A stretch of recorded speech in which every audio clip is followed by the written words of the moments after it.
Assalamualaikum warahmatullahi wabarakatuh. Bismillahirrahmanirrahim. Alhamdulillah. Nahmaduhu wa nasta'inuhu wa nastaghfiruh wa nu'minu bihi wa natawakkalu alayhi wa na'udzu billahi min shururi anfusina wa min sayyiati a'malina. Man yahdihillahu fala mudilla lahu wa man yudlil fala hadiya lahu. نشهد أن لا إله إلا الله وحده لا شريك له ونشهد أن سيدنا محمدا عبده ورسوله اللهم صل على سيدنا محمد وعلى آله وصحبه أجمعين أما بعد. Alhamdulillah, syukur kita pada Allah Subhanahu Wa Taala. Kerana Allah Subhanahu Wa Taala dengan ihsan kasih sayang lagi dan lagi Allah Taala beri kepada kita taufik untuk kita dapat datang memakmurkan rumah Allah Subhanahu Wa Taala. Kita dapat menunaikan perintah Allah dengan cara yang paling disukai oleh Allah Subhanahu Wa Taala. Kita dapat solat maghrib tadi di awal waktu di tempat azan diazankan secara berjemaah. Maka inilah antara kesempurnaan bagi solat, kan? Bagi seorang lelaki, kalau nak elok lagi kena tambah lagi satu, iaitu sempat takbiratul ihram bersama imam. Macam tu. Maknanya kalau sekurang-kurang 3 solat awal waktu di tempat azan diazankan secara berjemaah. Kalau yang lebih A lagi ialah bila dapat takbiratul ihram bersama imam. Jadi kita syukur pada Allah Subhanahu Taala. Semoga taufik ini kekal dan kita ni benar-benar tergolong pada golongan yang Allah Ta'ala iktiraf sebagai autadul masajid. Autad al-masajid. Autad ni maksud dia pasak. Pasak-pasak menjadi tiang, tonggak kepada masjid. Supaya bila orang yang dapat ini, Allah SWT akan muliakan dia, sehingga Nabi SAW kata malaikat-malaikat lah yang akan menjadi kawan-kawan dia orang ni. Orang lain pergi bertapa dalam gua, pergi bertapa atas gunung, baru dapat berkawan dengan jin dia baru. Tapi orang yang selalu memakmurkan rumah Allah, masjid surau, sehingga dia ni diiktiraf sebagai autad, sebagai tonggak kepada satu-satu masjid, maka Allah Ta'ala akan lantar malaikat-malaikat yang akan jadi kawan dia. Yang mana kata Nabi SAW, jika dia tak ada, tak datang, malaikat ni akan cari. Jika dia sakit, malaikat ni akan ziarah. Jika dia nak buat satu-satu urusan, malaikat ni akan bantu. Jadi banyak kita punya dapat fadilat kalau kita jadi orang masjid, orang surau ni, kan. Semoga Allah SWT kekalkan kita lah dalam taufik ini, insya-Allah. Baik, kita teruskan dengan kitab kita yang kita dah start dah baru ni, kan. Sampai mana dah?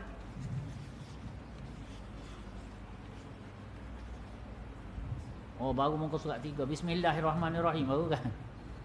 Baik, insya-Allah.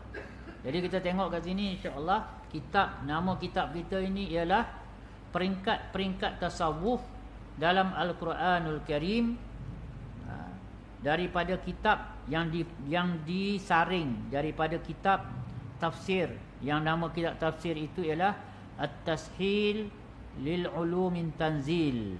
At-Tashil lil Ulumin Tanzil, li Ulumit Tanzil, yang mana ini adalah satu kitab tafsir yang ditulis ataupun yang disusun oleh Al-Imam Ibn Juzai Al-Kalbi Al-Gharnati, yang mana dia ni wafat ataupun meninggal tahun 740 Hijrah.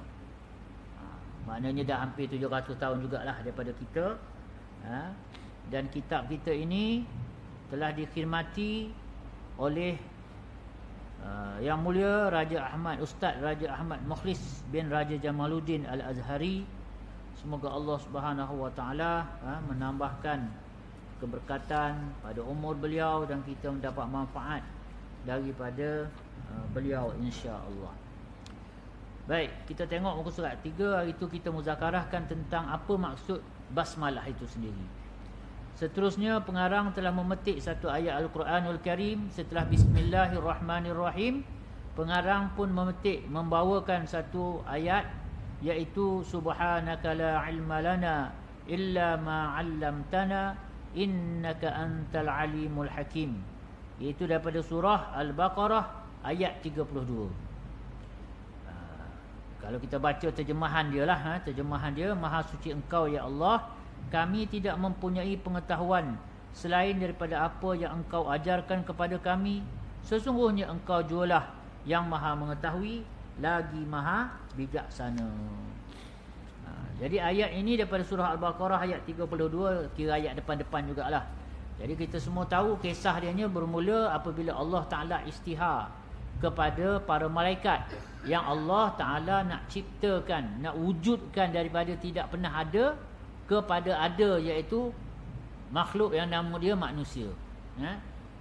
Yang nama dia manusia. Manusia tu nama dia Adam. Jenis dia manusia, nama dia Adam.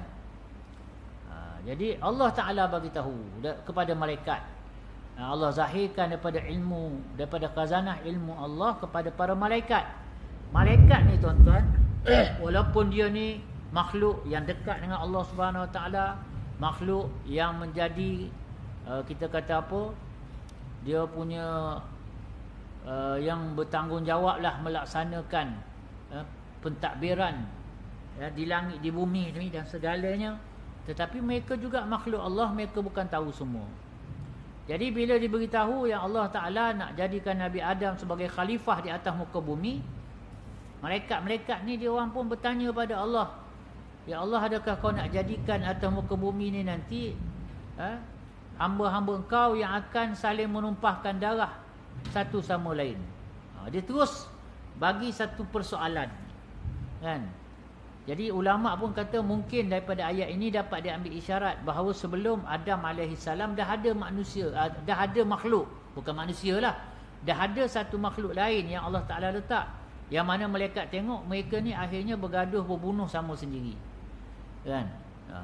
Mungkin setengah para ahli ulama menyatakan itu yang kita duk jumpa manusia purba lah, yang apa, spesies-spesies ni lah, yang kata daripada macam beruk, tak macam beruk, orang tak macam orang tu. Kalau betul pun begitu, ia bukan daripada anak cucu Adam yang confirm. Adam AS telah dicipta sebagai seorang manusia yang sempurna. Bahkan ayat sebelum daripada ayat 32 ni, Allah bagi tahu wa 'allama Adam al-asma'a kullaha. Allah telah ajar kepada Nabi Adam nama segala benda. Malaikat pun tak tahu. Ada yang benda-benda yang malaikat tak tahu, Nabi Adam AS dah tahu, kan? Sebab Allah Ta'ala memang ajar khusus kepada Nabi Adam AS. Jadi sebagai Allah Ta'ala nak jawab pertanyaan malaikat tadilah, maka Allah Ta'ala pun kata, aku tahu apa yang kau tak tahu. Maka Allah Ta'ala ajarkan Nabi Adam, lengkapkan Nabi Adam dengan ilmu-ilmu tentang segala nama yang ada atas makhluk-makhluk Allah ini. Kemudian disuruh malaikat pula macam buat macam satu pertandingan lah, kan? Malaikat cuba kau sebut ni nama apa, ni apa, ni apa, ni apa. Jadi semua tak tahu. Malaikat pun ada yang dia tak tahu. Maka di sinilah para malaikat bila bandingkan dengan Adam AS yang Allah Ta'ala telah ajarkan segala-gala, inilah perkataan yang keluar, yang dirakamkan oleh Allah Ta'ala, Subhanaka la ilma lana illa ma 'allamtana innaka antal alimul hakim. Jadi terjemahan kita dah baca. Cuba kita tengok di dalam tafsir Al-Jalalain. Tafsir Jalalain, apakah yang disebut berkenaan dengan ayat ini, Subhanaka la ilma lana ini. Dalam tafsir Al-Jalalain, tafsir Jalalain ni ya, sebagai satu apa kita kata ulangan lah. Saya pun pernah cerita dah benda ni. Dia adalah tafsir yang antara tafsir paling ringkas, dan dia termasuk di dalam kategori Ummahatut Tafasir, iaitu antara kitab-kitab induk dalam tafsir. Dia tafsir yang ringkas, Maka sebab itu boleh dikatakan orang belajar tafsir, mula-mula dia akan belajar tafsir Jalalain. Jadi dalam tafsir Jalalain ini yang disusun oleh dua orang imam, dua orang ulama. Mula-mula satu ulama ni buat, lepas tu tak sempat habis, meninggal. Datang satu orang ulama lain menyempurnakan lagi. Sebab tu nama dia Jalalaini, dua Jalal. Yang ni Jalaluddin Al-Mahalli dengan Jalaluddin As-Suyuti. Itu yang nama dua Jalal tu. Dua Jalalaini tu dua Jalal. Iaitu Jalaluddin ni dengan Jalaluddin As-Suyuti. Jadi di sini apa yang ditulis dalam kitab tafsir Al-Jalalain, qalu subhanaka. Mereka pun berkata maha suci engkau. Engkau tu balik pada Allah Taala sebagai apa? Tanzihan laka anil i'tiradi alaika. Sebagai satu penyucian, satu pembersihan, satu penyucian kepada engkau wahai Allah, ya Allah, daripada al-i'tirad, penentangan, daripada sanggahan. Maksudnya bila malaikat kata ya Allah, buat apa kau buat manusia nanti yang menumpahkan darah atas muka bumi. Jadi di sini bila Allah Taala bagi tahu malaikat, aku tahu kau apa yang kau tak tahu. Cuba kau sebut nama-nama ni kalau kau tahu sangat. Maka malaikat pun kata subhanakala, maha suci engkau ya Allah daripada kami ini membantah, membangkang apapun yang engkau nak buat. Itulah penyucian dia kalau mengikut dari dalam tafsir Jalalain ini. La ilma lana illa ma 'allamtana, yakni kami tak akan tahu melainkan apa yang engkau ajarkan kami tentang perkara itu. Innaka anta, sesungguhnya engkau, ini adalah sebagai satu penegasan, al-alim al-hakim, iaitu la yakhruju syai'un min ilmihi wa hikmatih. Maksud al-alim dan al-hakim, yang maha tahu dan yang maha bijaksana, ialah tidak ada satu benda pun yang terkeluar daripada pengetahuan dan hikmah Allah Subhanahu wa taala. Dia ada dua, satu alim, maha mengetahui, hakim, maha bijaksana. Ada orang dia tahu semua tapi tak berapa cerdik. Info semua sampai kat dia, tapi dia tak berapa ada kebolehan untuk kebijakan untuk membuat pemahaman yang sempurna. Ada orang dia cerdik, dia bijak, tetapi info tak sampai semua je pula. Ada yang dia tahu, ada yang dia tak tahu. Sedangkan Allah maha suci, Allah daripada sebarang kekurangan, dan Allah Ta'ala ni dahlah dia tahu semua, bijak pula. Maka segala apa yang dibuat oleh Allah penuh dengan hikmah. Hikmah ni sama ada kita faham atau kita tak faham, tetap nama dia hikmah. Sebab Allah Subhanahu Wa Taala itu sifat dia ialah tahu dan juga bijaksana. Ini apa yang dipetik ataupun yang telah disimpulkan oleh di dalam tafsir Jalalain berkenaan dengan ayat surah Al-Baqarah ayat 32. Kalau kita buka kitab-kitab tafsir yang lain tu memang panjang lagi. Kalau Imam Ibn Katsir lagi panjang, Qurtubi lagi panjang menghuraikan tentang ayat ini. Tapi ceritanya lebih kurang itulah, dibahaskan tentang subhana, apa maksud maha suci. Sayyidina Umar dia tanya pada Sayyidina Ali, dia kata pada masa tu dia dengan orang duduk ramai-ramai lah. Kata Sayyidina Umar, kita tahu makna la ilaha illallah, kita tahu, itu biasa juga kita dengar, tapi apa makna subhanallah, maha suci Allah? Maka kata Sayyidina Ali, ia adalah satu kalimah yang Allah Ta'ala membesarkan, mengagungkan diri dia sendiri, yang dia suka dan dia redha dengan kalimah itu untuk diri dia, dan dia suka hamba-hamba dia sebut kalimah itu untuk diri dia. Allah sendiri yang kata dia ni maha suci. Jadi kalau kita tengok Syekh pernah mengatakan bahawasanya yang dimaksudkan maha suci itu yang pertama sekali maha suci Allah daripada sebarang kekurangan, sebarang kecelaan, sebarang kekurangan, ketidaksempurnaan. Tu satu maha suci yang pertama. Yang kedua, maha suci Allah daripada sebarang keserupaan dengan dia. Takkan ada walau siapa, walau apa yang dapat setara dengan Allah Subhanahu wa taala. Maha suci Allah. Suci Allah Taala itu daripada sebarang kesetaraan dengan dia, yang sekufu dengan dia. Itu maksud subhana. Syekh Mutawalli Sya'rawi mengertikan subhana ni dengan dua pengertian tadi. Satu, suci Allah Subhanahu wa taala daripada sebarang kekurangan, maknanya sempurna Allah. Yang kedua, suci Allah Subhanahu wa taala daripada sebarang keserupaan. Tak ada satu makhluk yang serupa dengan Allah, dan selain daripada Allah semua makhluk, kan? Allah Taala ni dia ahad dia tu, esanya Allah Taala ni, dia bukan kata, ada setengah orang dia ingat Allah ni Tuhan dalam alam dia.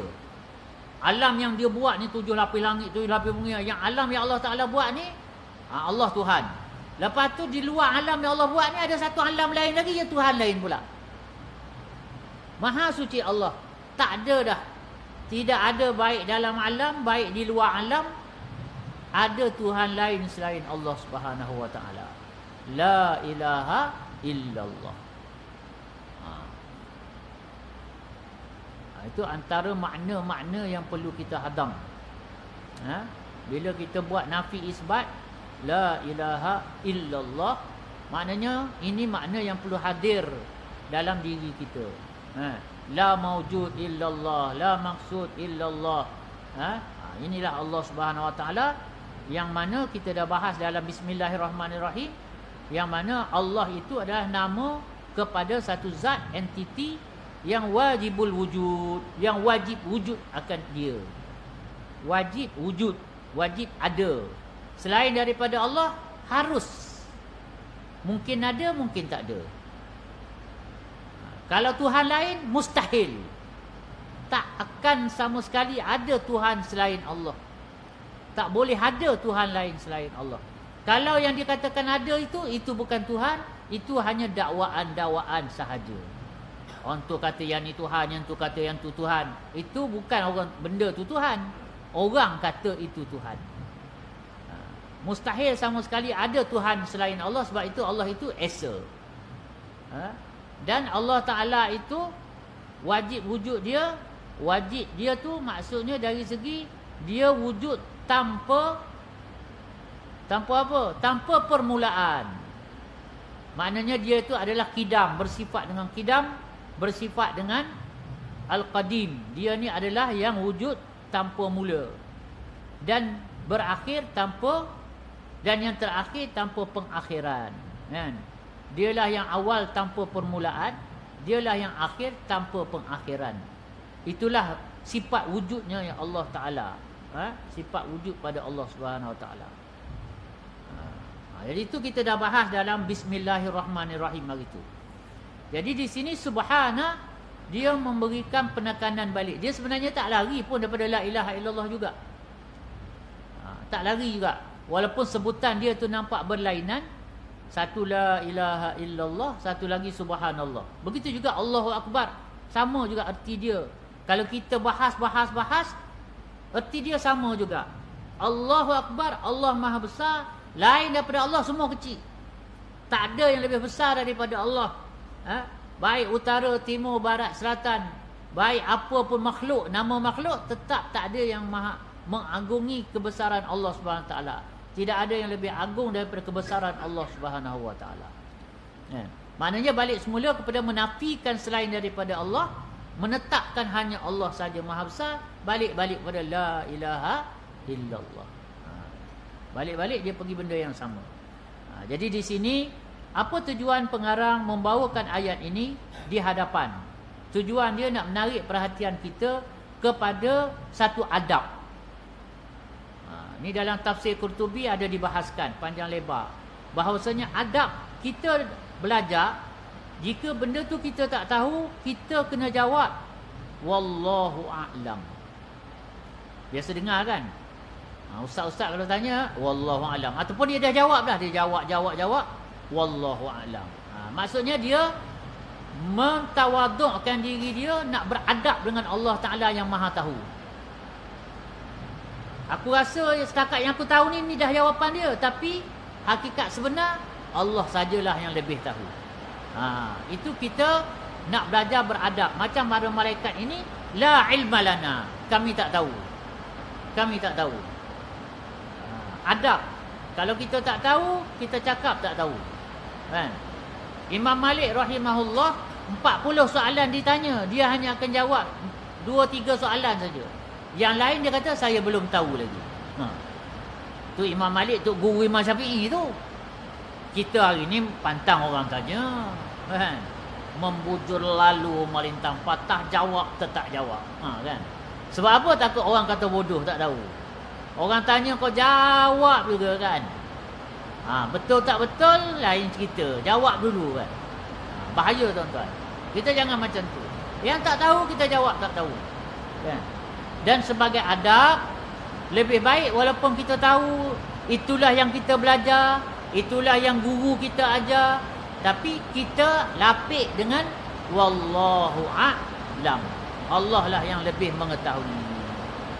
Jadi di sini antara perkara yang nak dibawa oleh pengarang ialah supaya kita merendahkan diri kita di hadapan ilmu Allah Subhanahu Wa Taala sebelum seolah nak kata apa, sebelum kita baca segala bahasan-bahasan ilmu yang ada selepas muka surat ni, ketahuilah kita ni takkan tahu apa-apa melainkan Allah lah yang boleh ajar kita, Allah lah yang boleh menyebabkan kita faham. Balik semula kita penafian kepada selain daripada Allah dan mengisbatkan, mensabitkan hanya Allah Subhanahu Wa Taala. Balik kita pada kalimah thayyibah, kalimah iman, kalimah ikhlas, la ilaha illallah. Okey, habis muka surat 3. Maka kita pun masuk muka surat 4. Pengarang, penyusun kitab ini telah membawakan kita dengan satu selawat pula. Dimulakan dengan satu selawat. Allahumma salli ala Sayyidina Muhammad salatan taftahu lana biha basairana binuril fahmi wa tulhimu biha qulubana awamid lawami'il ilmi wa anta 'allamul ghuyub. Terjemahan dia, Allahumma, wahai Allah, mana ya Tuhan kami, salli ala Sayyidina Muhammad, kurniakanlah selawat. Selawat bagi Allah kepada Nabi Muhammad, maksud dia ialah rahmat berserta pengagungan, memuliakan Nabi sallallahu alaihi wasallam. Itu selawat dari pihak Allah kepada Nabi Muhammad. Dia tak sama selawat kita kepada Rasulullah. Kita berselawat kepada Rasulullah, malaikat berselawat kepada Rasulullah, Allah berselawat kepada Rasulullah, maka dia mempunyai kedudukan yang berbeza-beza. Adapun kita berselawat kepada Rasulullah kerana nak menunaikan perintah Allah. Allah Ta'ala kata apa? Setiap Jumaat kita diperingatkan, sallu alaihi wasallimu taslima. Wahai orang beriman, sallu alaihi, berselawatlah kamu ke atas dia. Cuma peliknya Allah kata suruh kita selawat. Tapi cuba kita selawat, macam mana kita selawat? Contoh yang depan ni. Kita kata apa? Allahumma. Allah perintah kita selawat. Kita pula, ya Allah, kurniakanlah selawat kepada Muhammad. Kita pula suruh Allah Subhanahu Wa Taala. Kenapa macam tu? Ini semua nak menunjukkan adab kita dengan Nabi SAW. Dan Allah nak ajar kita, itulah kedudukan kamu dengan Nabi aku ni. Sebenarnya kita tak layak pun nak menyampaikan selawat kita kepada Rasulullah. Sebab itu bukan kita berselawat, tapi kita minta Allah yang selawatkan ke atas Rasulullah SAW dengan selawat yang selayaknya.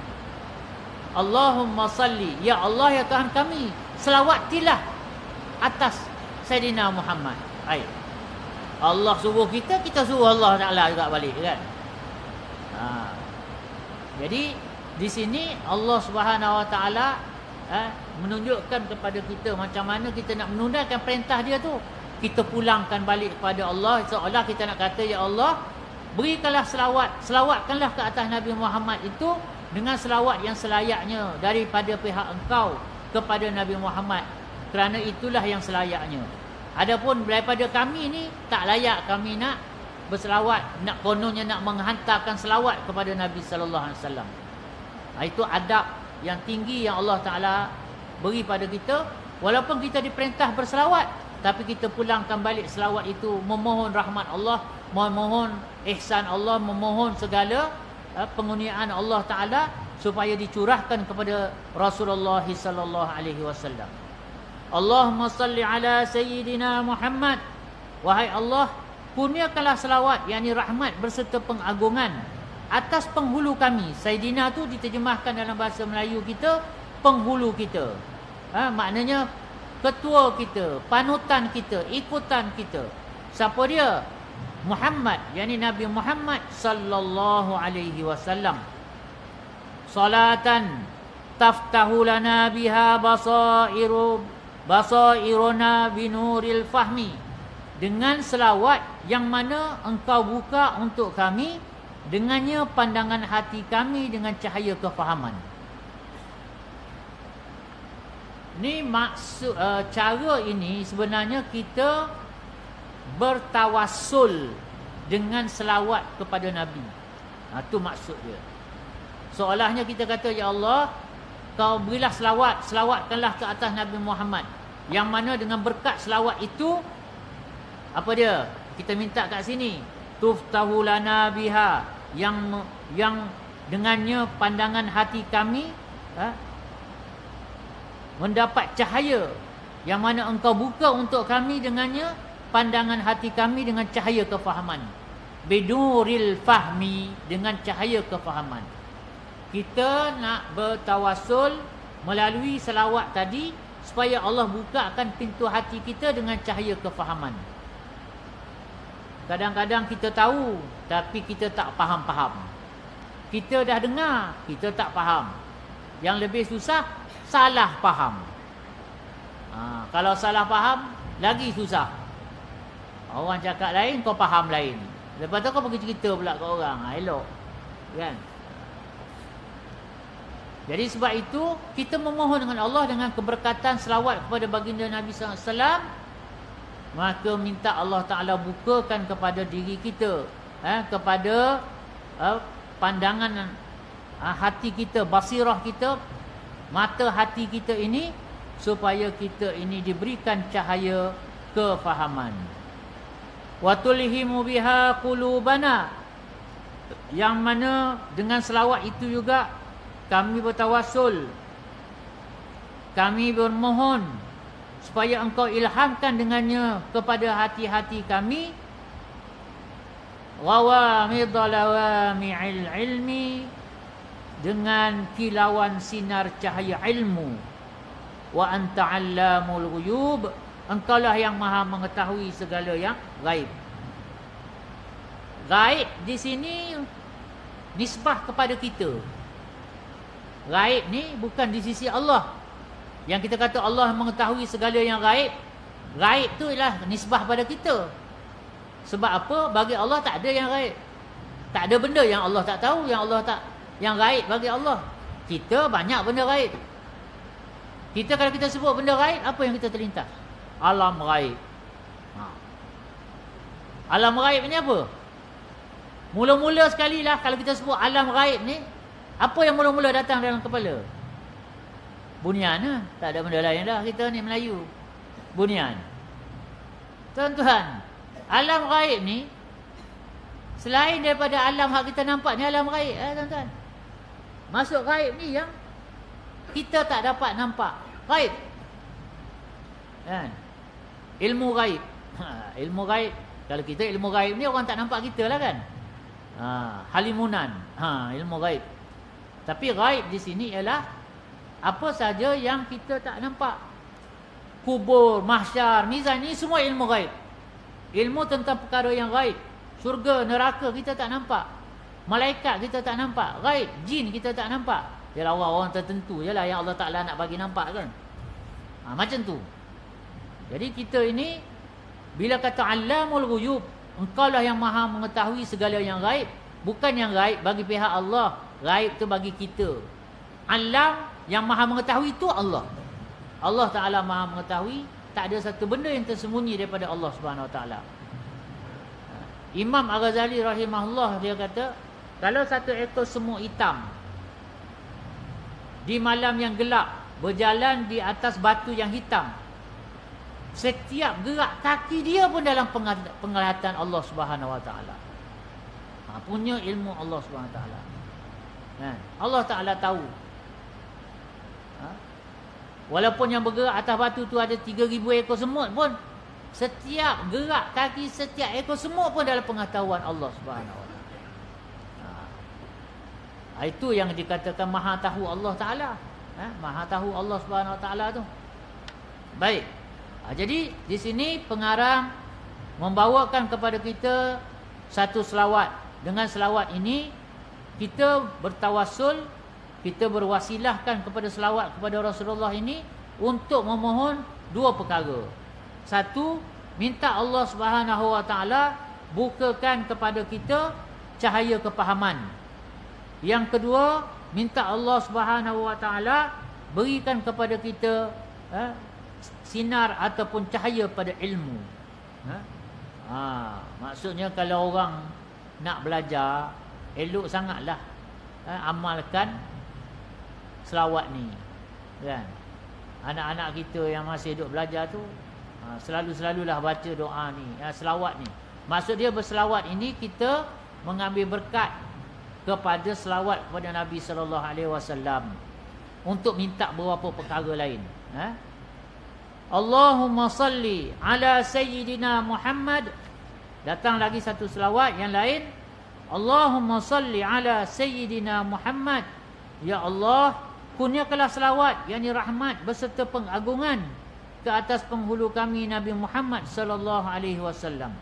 Salatan, dengan keadaan satu selawat, tuslikuna biha, yang engkau perjalankan kami dengannya, tariqal ulama, atas jalan para ulama, wa taj'aluna biha, dan engkau menjadikan dengannya kami ini minas sadatil awliya, daripada para wali yang mulia,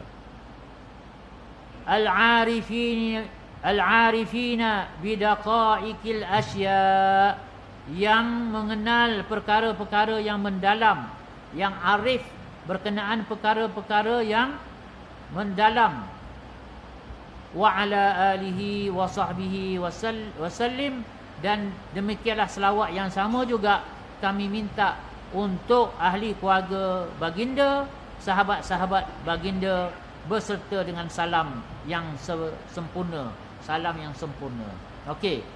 Jadi di dalam selawat ini pengarang membawa kita untuk bertawassul dengan selawat kepada Nabi sallallahu alaihi wasallam, meminta supaya kita ini berada di atas jalan orang-orang yang berbahagia di sisi Allah, jalan orang-orang yang faham ilmu, faham agama, yakni para ulama, para aulia dan para arifin, orang-orang yang arif fillah, yang mengenal Allah Subhanahu Wa Ta'ala dengan segala pengenalan yang sempurna.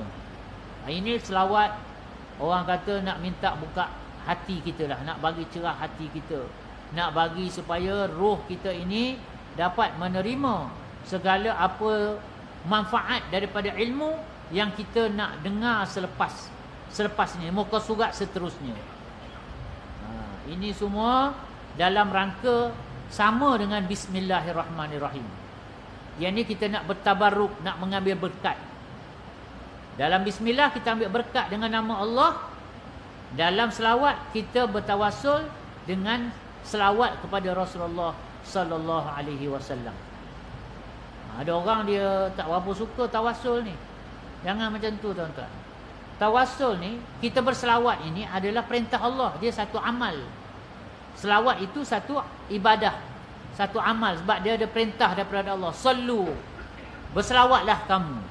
Jadi bila kita kata dia amal yang soleh, berselawat ni adalah salah satu bentuk amal yang soleh, maka tidak ada khilaf.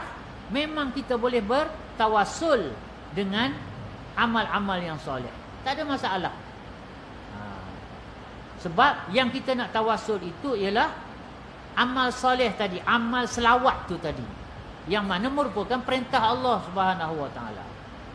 Banyak je selawat yang macam tu kan. Allahumma salli ala Sayyidina Muhammad salatan tunjina biha min jamil ahwat. Oh, itu lagi panjang. Itu semua tu kita nak minta dengan keberkatan selawat, amalan selawat, perintah Allah tentang selawat itu kita nak mohon supaya dengan berkat inilah kita nak minta 1, 2, 3, 4, 5 macam-macam. Macam-macam kan, ada selawat. Selawat apa? Tibul qulubi wa bidawaiha dan macam-macam lah. Itu tak ada masalah sebab selawat ini salah satu bentuk doa. Doa dia tak ada halangan, tak ada had. Doa lah macam mana kita nak doa, asalkan tidak menyalahi akidah. Itu je. Kan? Kalau kita nak doa ni dengan yang Nabi doa je, berapa banyak je doa. Kita hajat kita macam-macam. Cuba cari doa lulus SPM, ada tak? Jenuh duk cari dalam kitab hadis tu, ada tak doa untuk lulus SPM? Tak ada. Sedangkan hajat kita zaman sekarang kena lulus SPM. Jadi tak ada masalah. Doa ni bukan satu benda yang terikat. Cuma dia ada adab, dia ada syarat, itu sahaja. Tak bolehlah kita berdoa kepada selain Allah. Kita tu tak bolehlah, maksudnya gitu. Berdoa minta benda yang haram. Ya Allah, menangkanlah loteri aku ni. Tak bolehlah. Kan? Ya Allah, kau bagilah loteri aku, nombor aku ni naik. Kalau naik, ya Allah, aku pergi umrah. Astagfirullahaladzim. Aku nazar pergi umrah. Ini ajaran sesat, tuan-tuan. Itu syarat doa. Selain daripada tu, silakan. Nak doa bahasa Melayu boleh. Dalam Melayu. Kelantan pula. Kan? Tak apa, tak ada masalah. Dalam Melayu. Kan? Allah Balin tu. Kan? Tak ada masalah. Allah Ta'ala faham. Sebab itu doa ni dia luas. Maka macam mana luasnya doa, begitulah juga luasnya selawat. Luasnya selawat. Sebab tu kalau kita buka kitab Imam Syafi'i, dia muqaddimah selawat dia tu satu macam dia karang. Baca kitab Imam Nawawi, dia selawat tu dengan satu macam pula. Jadi ulama-ulama besar-besar pun, mereka pun karang selawat mereka sendiri. Cuma kita ni tak berapa nak reti nak mengarang. Yang orang dah karang pun tak reti-reti. Jangan kata nak karang sendiri kan. Jadi baiklah kita ikut je lah yang dah dikarang. Sebab kita ni tak pandai. Kan salah karang pula kan. Macam tu. Faham Jadi insya-Allah kita kena selalu berselawat pada Nabi SAW. Ia adalah perintah Allah. Kalau ikut guru saya, paling sikit 100 pagi, 100 petang. 100 pagi, 100 petang. Kalau kita tak ada masa sangat, janganlah selawat yang panjang. Ni kau nak selawat Ibrahimiyah juga 100 kali. Sempatlah lenguh belakang tu kan. Kalau Allahumma salli ala Sayyidina Muhammad wa ala ali Sayyidina Muhammad kama sallaita ala Sayyidina Ibrahim wa ala ali Sayyidina Ibrahim wa barik ala Sayyidina Muhammad wa ala ali Sayyidina Muhammad kama barakta ala Sayyidina Ibrahim wa ala ali Sayyidina Ibrahim fil alamin innaka Hamidum Majid. Baru sekali. Nak cukup 100 kali bengkok belakang tuan-tuan. Sebab level kita. Ada orang level dia tak ada apa tuan-tuan. 1000 kali pun dah boleh selawat. Malam tadi kat Masjid Besi Masjid Besi lah. Berlangsung acara 1 juta selawat dengan Syekh Nuruddin Al-Banjari kan. Penuh masjid. Saya lalu kot tu, saya nak buat program street dakwah kat food court. apa dia panggil? Food truck. Tengok masjid besi, apa pasal dia lain macam ni? Orang punya susun kereta ni kan. Ada majlis apa? Rupanya Syekh Nuruddin, kan? Menteri Agama pun ada juga. Okeylah, dia teruskan, dah nak habis dah. Sebab kita pergi pun dah malam dah, pukul 10.30. Baru kita pergi dekat dengan food truck tu.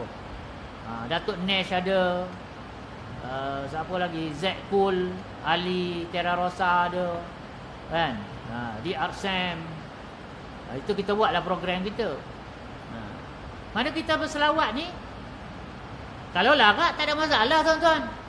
Ada orang sejam berselawat ni seronok je bagi dia. Kita Allah dalam semayang pun habis cepat baca selawat tu kan. Allahumma salli ala sayyidina Muhammad kama sallaita ala sayyidina wa barik ala sayyidina Muhammad kama barakta ala sayyidina. Macam tu ya. Ini kan Hamidul Majid. Dah habis dah. Punyalah kejar kan. Tak apalah, janji cukup, harakat cukup sebut tu kira cukup lah, sah lah. Tapi ialah maksud selawat ni salah satu doa. Jadi kalau kita doa kalut-kalut gitu, agak-agak sesuai ke? Kalau ada satu orang datang nak minta tolong dengan kita kan, kau tolonglah aku kan. Kalau kau tolong aku, siapa lagi nak tolong? Tolong, tak nak tolong sudah. Kita nak tolong pun tak jadi tuan-tuan. Tapi kalau itulah, saya ni bukan nak nyusahkan, tapi kalau boleh lah, entahlah tolong kan. Kita yang tak nak tolong ataupun yang memang di luar kemampuan pun, kita fikir tu macam mana aku nak tolong juga Mamat ni kan.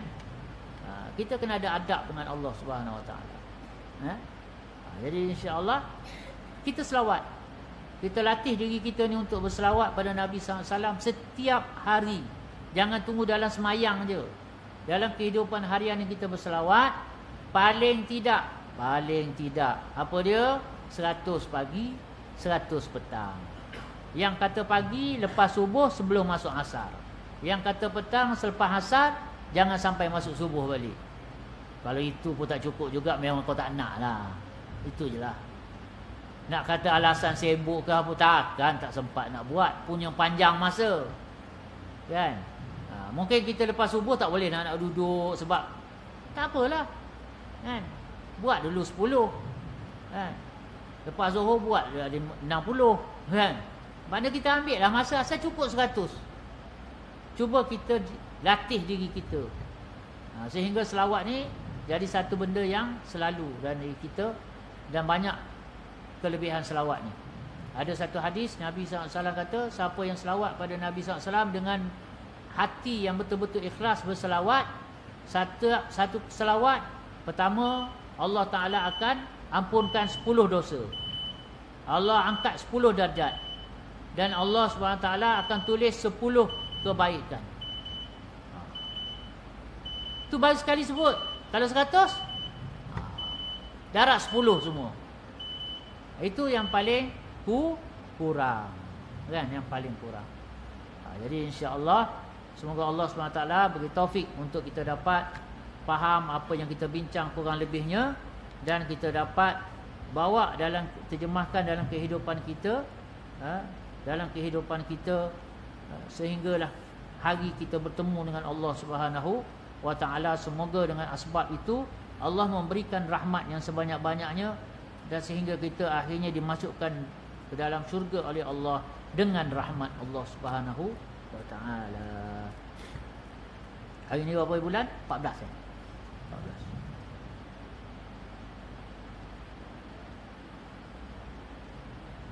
A'udzubillahi minasyaitonirrajim. Bismillahirrahmanirrahim. Alhamdulillahi rabbil alamin. Allahumma salli ala Sayyidina Muhammadin wa ala alihi wa sahbihi ajma'in. Rabbana shrah lana sudurana wa yassir lana umurana wahlul 'uqdatam min alsinatina yafqahu aqwalana. Rabbana zidna ilma warzuqna fahma. Allahumma inna nas'aluka hubbak wa hubba man yuhibbuk wal 'amala alladhi yuballighuna hubbak. Allahumma rzuqna hubbak wa hubba rasulik wa hubba man yanfa'una hubbuhu indak birahmatika ya arhamar rahimin. Allahumma ansur ikhwanana fi Palestin 'ammah wa bil ghazati 'izzatil khassah. Allahumma ansurhum wa la tansur 'alaihim. Allahumma ansurhum 'ala aduwina wa aduwwihim. Allahumma sabbit aqdamahum. Allahumma qawi 'azaimahum. Allahumma sabirhum 'ala musibatihim. اللهم ارحم وتقبل شهداءهم برحمتك يا أرحم الراحمين. اللهم إنا نجعلك في نهور أعدائنا ونعوذ بك من شرورهم. سبحانك اللهم بحمدك نشهد أن لا إله إلا أنت نستغفرك ونتوب إليك. اللهم بارك لنا في رجب وشعبان وبلغنا رمضان وبلغنا رمضان وبلغنا رمضان. وصلى الله على سيدنا محمد وعلى آله وصحبه وسلم. سبحان ربك رب العزة عما يصفون وسلام على المرسلين والحمد لله.